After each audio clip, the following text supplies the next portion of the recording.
Greetings, fellow adventurers, and welcome to the Couple of Nerds podcast. I'm DnDWife, the creator of DnDWifeStories.com, and your co-host.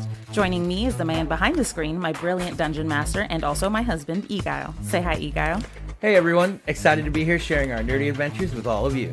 Absolutely. So what's Couple of Nerds all about? Well, we're diving into the realms of Extraeus, sharing our experiences, playing D&D in our apartment, and exploring the intricate tapestry of relationships both in and out of the game. And we got some exciting segments for you all, from lore deep dives to crafting tips, artwork showcases, and relationship advice on and off the table. We've got a little bit of everything for every kind of adventurer. So whether you're a seasoned adventurer or a tabletop newbie, we invite you to join us today. Tune in, relax, and enjoy the magic of Couple of Nerds. May your rolls be natural 20s and your adventures be legendary. Hello, everybody, and welcome to another episode of Couple of Nerds. I'm your host, DnDWife, and with me is my husband and dungeon master, Eguile. How's it going, everyone? So welcome. This is a little bit of a sad segment of just us, I don't where like this. We go into the little side quests, nerdy side quests we have in our life. But this one is a little bit of a sad one because we're talking about the passing of Akira Toriyama. Yeah, we figured, given what was going on and how it was so sudden and how big of an impact, not only to me, but also you, we really kind of wanted to give our own take. And we figured it was a good way to talk about like another nerdy subject of ours, which is our love of anime. Yeah, it's amazing. And I think Akira Toriyama has been a really big part of that, especially for you. Oh, yeah. I mean, I grew up a Toonami kid, so I had to, wake up, or I had to come after school, and I had to make sure every week I was there to watch one episode, which, if anyone knows what Dragon Ball Z is, that means I might have to wait a week for 10 minutes of actual content and 15 minutes of what's coming next and just recaps. And so I mean, that was years of my life. I think through high school, through community college, through college, I've been consuming content by this great man. Yeah, for me, it's been a little more recent. I didn't start watching Dragon Ball until like maybe 2 years ago. Yeah. And I thought that was kind of a cool thing because it was something we could do together, because at that point I had never actually fully watched Dragon Ball from like beginning to end. I had seen bits and pieces, but I always was like, that's the kid show version. I'll get around to it eventually, but I wasn't really in a hurry. Yeah, whereas me, because I wanted to watch Dragon Ball Z, I was like, but I have to watch it from the beginning, don't I? So, and I can't do that where like I'll start in the middle or something. So I had to watch the original first. And honestly, watching it myself as being this like proclaimed Dragon Ball Z fan, it was cool to kind of see that origin story and see like done at such a small scale, which if anyone knows, it's such craziness now with the end of Super that like there's just so much more going on, that like to go back to that nostalgic moment where it was much more about the martial arts and not so many abilities and powers, and flying was such a big deal. And space. Right. And so it was so cool to kind of see that roots, and then really kind of gave you that more kind of respect for where the art, like that artist had started, and what they created now is just insane. Yeah, because I really loved watching Dragon Ball. I fell in love with it. Just the innocence, but also the fighting spirit that it had. It was just lovely. And the animation is so well done, too. I know it's very simplistic, but for that time, I would be so impressed. Yeah, and it was so crazy, too. And I remember, I think I was just like sitting on the couch, and I was just like scrolling through my phone, and I saw that post. And I remember just saying like out loud, like, oh man, and over, and like you finally were just like, wait, what are you talking? Like you kind of noticed that all I was saying was just like, oh man. Yeah, it was a little tough to see that, because you don't normally get down about many things, but this was a big one. Yeah, it's kind of like right up there with like Robin Williams passing. It's some things where this person or individual, this artist, has such a hard impact in my life that to see them passing, even though I may have never met this person, I feel as if I'm probably like right up there with all their fans and family, where it's just like, man, we lost someone good, someone early from something that they really had no control out of. Yeah, you can't predict when something like that'll happen, so that it's so tough.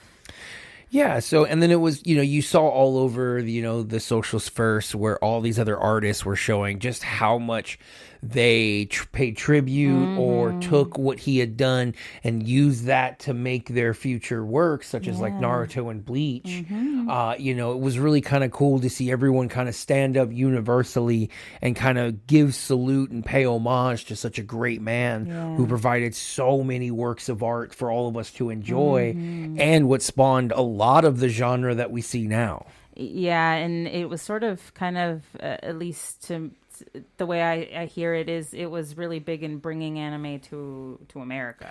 Oh, I mean, DBZ, I think they still credit to be one of the main reasons like Toonami really kept going in the early days with things like Outlaw Star and all of that, where they were really trying to push, but they had to kind of find that balance between what censors would allow violence-wise, as well as not being such into a context that like American audiences would understand it and still want to be a part and watch it. Yeah, so it's tough to be the bridging factor.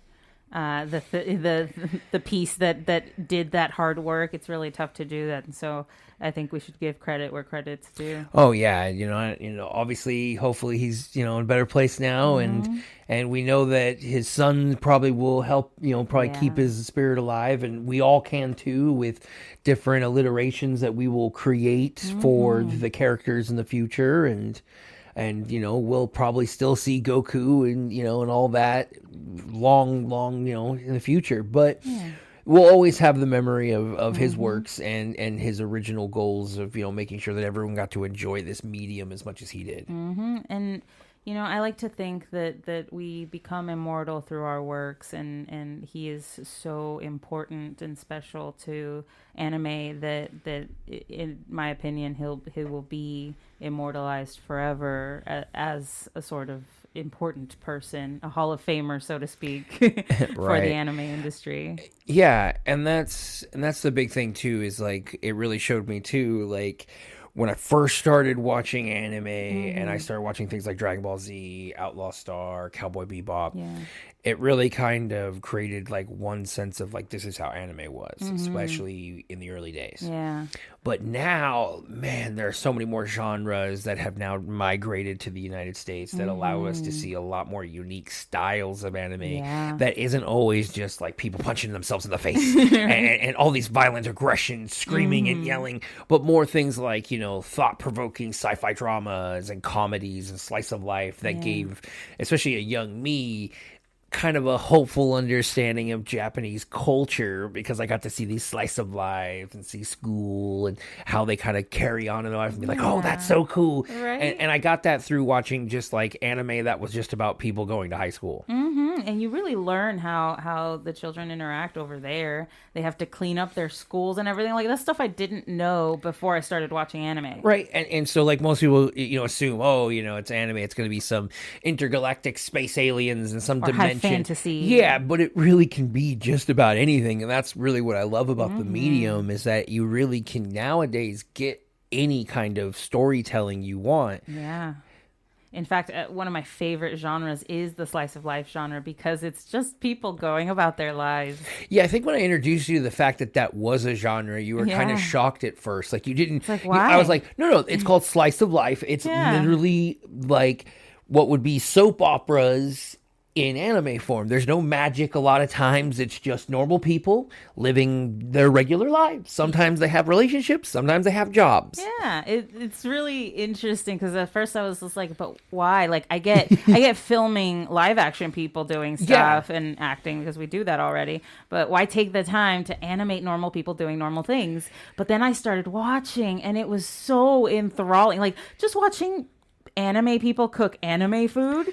Oh, I could watch it for days. There's nothing better looking than anime food. I'm what was that? What was that one you had been watching for a while? That was The Restaurant to Another World. It had that weird food eating reactions to it. Yeah, very effusive reactions. What do I call it? Yeah, ichi. Very passionate reactions a little to the lewd. food, but It was so the food was beautiful. Honestly, well-deserved reactions.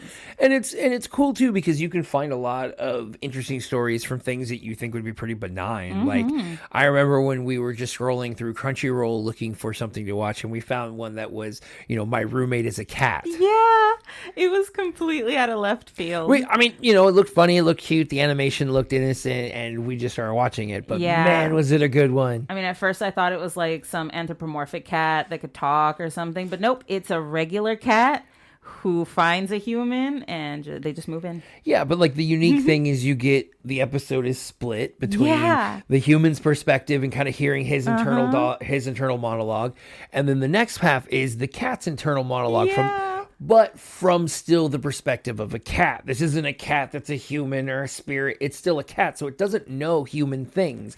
So like it only recognizes its name as that's what food is. Its food is his name. And I think it's a she, right? I think so. Yeah, she's a kitten too, so she's learning her stuff too. She's learning how to be a cat as well, and so she's having her own issues while also trying to deal with him.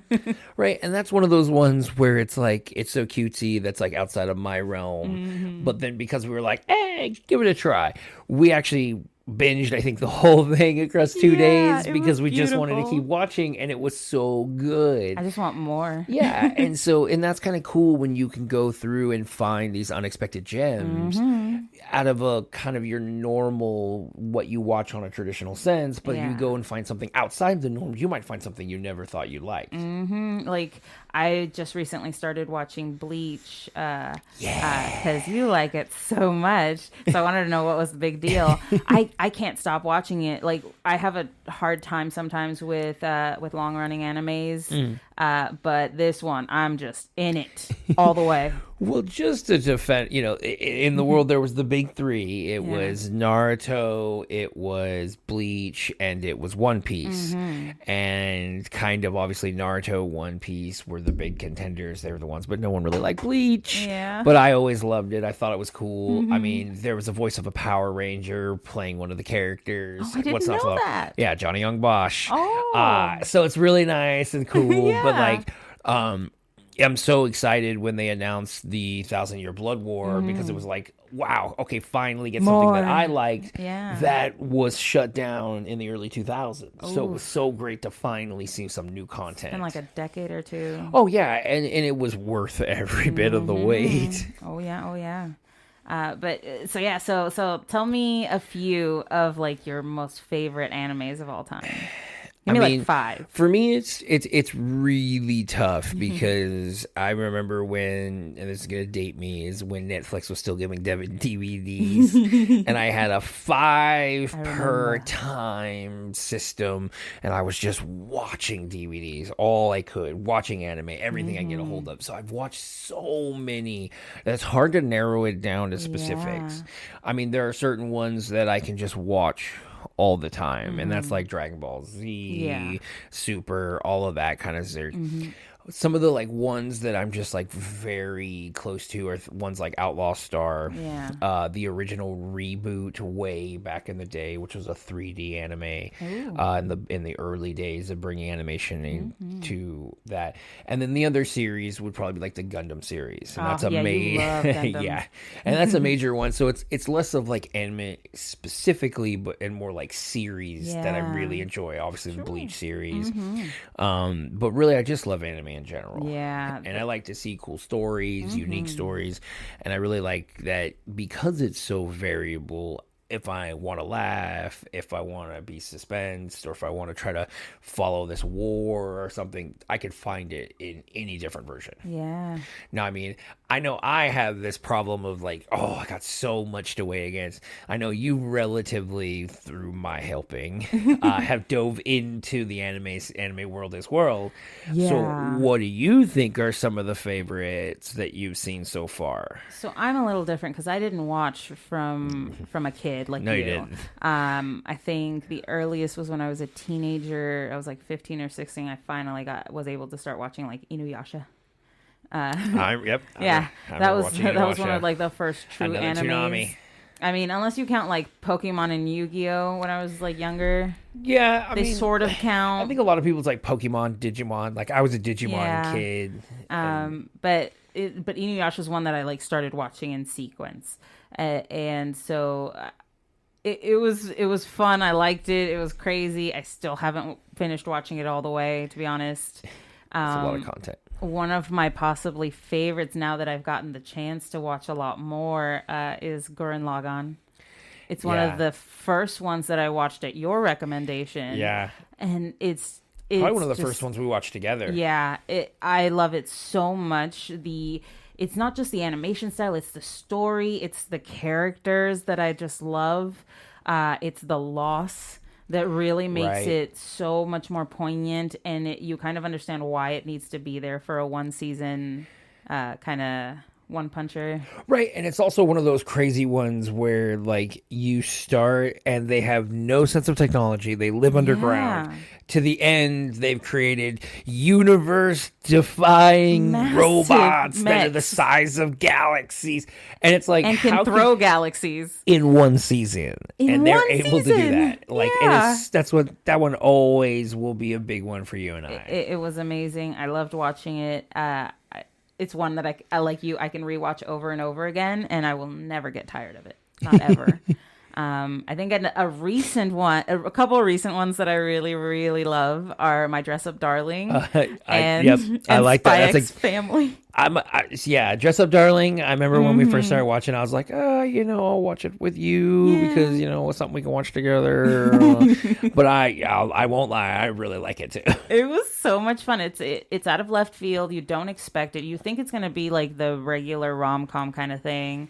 But it's really introspective. It's really sweet and beautiful. Even though there are some like weird risque moments, it really like rounds out and ends up really nicely. And I think there's something about being able to meet the actress too, like that really kind of creates it even more of a connection. Yeah, I did not know, and you'll hear this if you've listened to a previous episode. Right. We met Amelie, and I did not know that she was the voice of Kitagawa, which is the main one of the main characters of My Dress Up Darling, and so that was phenomenal. Now that I've met her, I mean, like, so on that point, like, which is a pretty kind of like split amongst the community, is whether or not you listen to the dub or the sub. Yes. So I listen to both. I mean, yeah, see, you listen to both. I am a diehard dub person, and really what it was for me growing up is like the television, that cable, that had your dub, right? Yeah. So Dragon Ball Z was in English, Yu-Gi-Oh! English, everything was in English. Yeah. If you managed to get ahead something, or you had to get your hands on something that was like ahead of coming to America. I remember I got, when Full Metal Alchemist first came out, I got it on a DVD, a bootleg, and I watched it, but it was in subtitles, and it was fan subs. And because that was, if you wanted to watch it, and you didn't want to wait like the 4 or 5 years it could take it to come to America, this was how you had to. You had no to, choice. You couldn't get anywhere now, else. though, thanks to companies, I mean, so much stuff is getting dubbed so quickly that I kind of do like being able to hear the voice actors and the different talent do their take on it. Because the voices can differ greatly from Japanese to English. Yeah, no disrespect to any Japanese voice actor. I just think there's like, for me, I just connect more with the characters when I can understand the language they're saying. Like, I totally love the fact that the Japanese Goku is this like awesome old lady. Oh yeah, who can still scream her lungs out. Oh yeah, with a Kamehameha. I think that's amazing. But also, I understand why you love the American voice actor. Yeah, Sean Shamel. Yes. That is also, like, I've seen it in English, so Vegeta, it sounds amazing. Christopher Sabat. So, and that's the other thing too, is like, which I feel sad for sometimes, because here in America, and the conventions are mostly your American voice actors. Yeah, you don't really get the Japanese voice actors. So like, unless you're going to go international, that's going to be so tough to really meet those people, where I'm blessed now, at least, that I can go meet the people that I hear and the fandoms I've created, and I can maybe have an attempt to meet those people. So it's a lot easier in this day and age. So no qualms if you're a sub, dub, watch what you want to watch, listen to it how you want to listen to it. But I mean, it's I think it's just however wants to consume their anime. Yeah, I think they both have great things. The reason that I watch them both is because I'm learning Japanese. It's crazy with one languages. I really have always wanted to learn, and I love the language. Because how many languages would this make that you're learning? If I get fluent in Japanese, it'll be 3 fluent languages. So yeah, I can't do nice. that. I know trying smatterings to learn of Spanish. other languages, but they're really just like maybe a semester here and there of French and Italian. I know like literally like 5 words in German, maybe. But yeah, that's about it. But I don't know. I really like languages, but I really love Japanese, and I wanted to start learning it. And so I think listening to the Japanese voice actors helps me just get a little more immersed in the language. And sometimes it's also not of my own choice. Like I'm watching Bleach right now on Hulu. And most of it is dubbed, but a lot of the episodes are just subbed, whether it's for, whatever reason. And so I have to be jumping back and forth sometimes between Japanese and English. So it is kind of helpful now to understand a little bit of the Japanese language when I do that. That's pretty cool. Yeah. Yeah. And anyone out there, please go out to the Project Estrellas Discord. Please. Send us any of your recommendations, any anime you've heard of, as well as your opinions on the dub versus sub debate. We'd love to know. Do you have a preference? Do you think it's more traditional and you're getting the actual words? Yeah. Or do you prefer to be able to do other things while listening to your anime? Right. Let us know. Join us on the Just Us channel on our Discord. Absolutely. We'd love to hear from you. Please let us know. Also, if your recommendations are something that we end up watching, we might shout them out later. So thank you. Oh, yeah. Now, there's a little bit of a debate you and I get into sometimes about like kind of how we view anime. And I'm a little bit of traditionalist and you're this new kid on the block. Yeah. But one thing we've really seen that kind of split between us is this difference between long running anime versus like a short run anime, whether it's like 1 or 2 seasons to get its story complete. Yeah. And I know, I grew up in the likes of Dragon Ball, One Piece, Naruto, where you start an anime, you buckle up. You're in it for the long You're haul. in for 500, 600, 700 episodes, Yeah. but you're gonna get a lot. Like you're gonna learn so much. Every lore. character is gonna get a backstory. Now, I will contend I do not acknowledge filler. Filler is garbage. There's a few exceptions, but most times I do not agree with filler. Sometimes they do it right, but it's rare. But I know you watch a lot of the more new stuff, which has only 1 to 2 seasons max. There and aren't the story, a lot. whether it doesn't get picked up for a new season or it's intentionally short. Yeah. I know that you like to consume a lot of that kind of anime. I do. I think short and sweet sometimes is a little better than some of the long-winded ones. Not to say that like all of them are better. Like right now I'm watching Bleach. It's got my complete attention. It's a long-running anime. I love it. I have not been able to stop watching it. Whereas some other ones like Naruto, Dragon Ball Z, I'm still on planet Namek waiting for Goku to land. Okay. So it's just, some of them get a little long, and it's difficult to get through them. Yeah, and I mean, you're even going the gauntlet by doing the traditional Dragon Ball Z and not doing Dragon Ball Z Kai. I'm trying. I want to know. I want to know what it was like. And I think there's a difference between how you even can look at long-term, long-running anime versus short-run. Right, so like it's more based on the arcs. So you're like, okay, I like Bleach, but you'll go, okay, I like this arc, this arc, this arc, because it's so much. You can't really weigh 500 episodes and say, okay, it's 5-star, 4-star. It's no, okay, it has some good seasons, has some bad seasons. That's what these arcs are. Yeah. Whereas shorts, to me, it's tough because they can be great. Yeah. And then that little second small season comes in and then it's a dumpster fire. Yeah, and it's because tough. there's no other content after that, it always ends with a sour taste in my mouth. Sometimes, yes, but I think there's some really great one-seasoners out there. Like I said, Gurren Lagann is one that True, I'll give you that. Has a great beginning, middle, and end. It is a perfect way to like go about doing a short anime. I think it's it sets the bar for a lot of for if you want to make a one season anime. That's exactly what the kind of like story plot or like the progression you need to follow are similar. But there's also other ones like Kaze no Stigma, where it's just like a snippet into people's lives. It's not really like, let's go into the whole lore of the families. No, we're just going to see a little portion of their lives. Yeah, see, but then like a lot of times with the short ones, like you said, Kaze no Stigma, that one kind of sucks too because like you get a taste. You want more. It ends, and now you're either going to have to go find the manga or the light novel and hope that it continues on. Yeah. And then you're reading it going, man, I wish this was in the anime. Right. Man, I wish this could be done. Yeah. And maybe if you're lucky, it will, or it might not ever come to truth. Yeah, so it gets kind of crappy in that sense. Yeah, they both have their pros and cons. I just think in the modern age, a little more like shorter stories tend to be a little better well received. I mean, I'll give you that. But at the same time, when it comes to like binge watching anime, right? Oh, yes. You can say My Dress Up Darling a day. A day. What? 5, 8 hours max. Yeah. You want to binge Dragon Ball Z, you might as well take 3 weeks off and just watch it not non-stop. Yeah. Right? So I also like long-running ones because if I want to binge it, say I have a weekend where I'm like, oh, yes, it's DBZ time. I can just have that sucker playing in the background and we may get to the middle of the Cell Saga.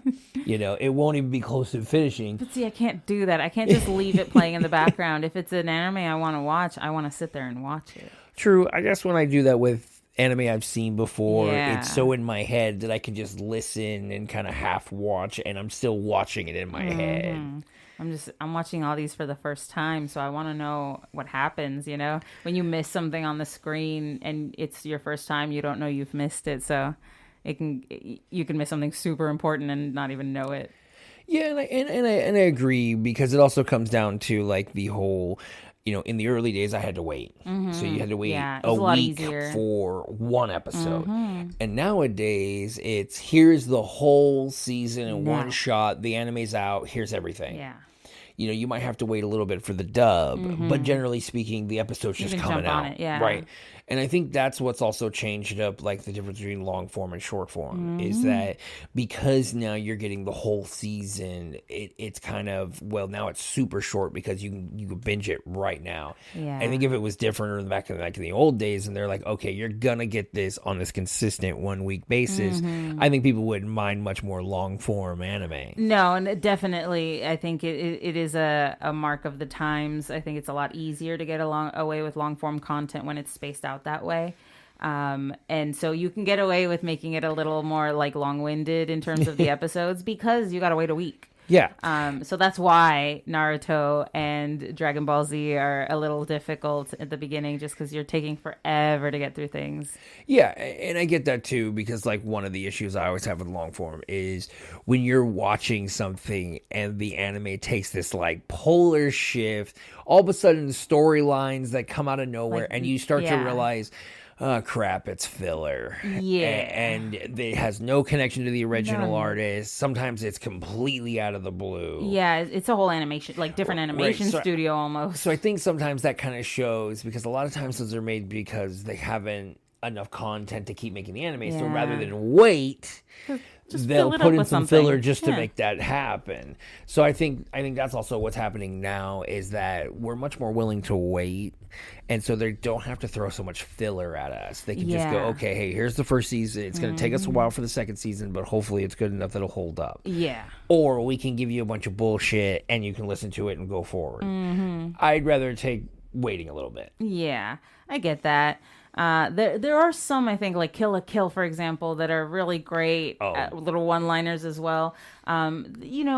We can always, I think, there are pros and cons to each one, and we have some great one-seasoners, but we also have some great long-running binge-watching type of animes as well. And I think that's kind of nice that we're both in the different ways because there's some that you bring to the table that you have us watch that are the small ones, and then like I just got you into Bleach, so now you're watching that. Super fun. So I think it's kind of cool with us both having that different taste. It really kind of makes us explore all over the place. Yeah, it gives us a nice wide array to choose from, so it keeps things interesting. Oh, yeah.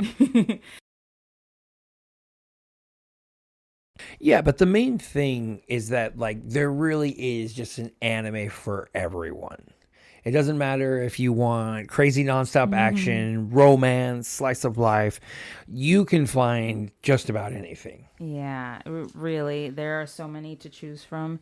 No matter what you want, there's something out there for everyone. And I like it because it gives us another space where we can come together in our nerdiness, though we are a little different because we like different stuff, but it still kind of brings us together as another thing we can enjoy together, another way to kind of see through the other person's perspective and have a better understanding of what they like and what they enjoy. Yeah, and you never know. You can always find some hidden gems that you can share with others, and I think that's the important thing is you can introduce new things to the group or to your other friends. And just like that, we want to remind you again, our Discord, our YouTube, join us in our community because this is how we keep going. We want to reach out to others. We want to show what we're capable of, but we also need your help to do that. Yeah. And through your likes, through your subscribes, through your reviews, and your questions, that all helps Couple of Nerds podcast grow.